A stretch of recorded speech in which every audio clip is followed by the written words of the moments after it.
네, 오늘은 한승재 건축사님 모시고 용도 변경에 관해서 이야기 나눠보도록 하겠습니다.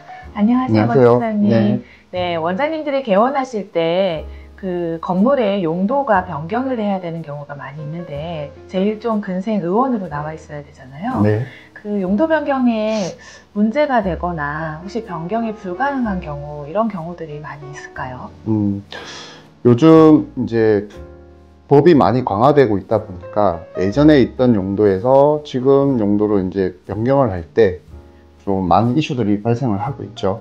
특히 많이 발생하는 경우가 예전에는 저희가 주차 문제를 좀 많이 했었는데 지금은 장애인법 때문에 상당한 고초를 겪고 있는 경우가 많죠.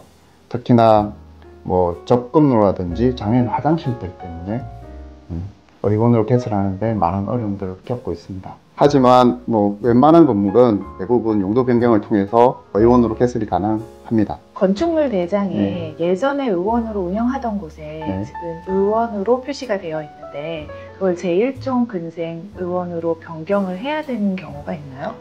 그렇죠. 이게 좀 이슈가 됐던 부분 중에 하나인데 예전에 2종 근생에서 의원을 하셨던 분들이 지금은 장애인법이 강화되다 보니까 1종 근생으로 변경해야 되는 경우들이 생겼습니다.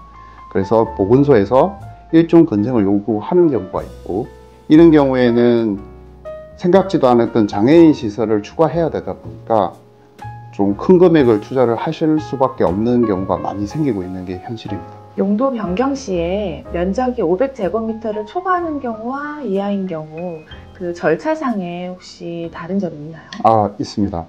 왜냐하면 그 행정상 편의를 위해서 500제곱미터를 기준으로 신청과 사용승인을 일괄 처리하는 경우가 있고 500제곱미터 이상이 되면 신청과 사용승인을 분리해서 처리를 합니다.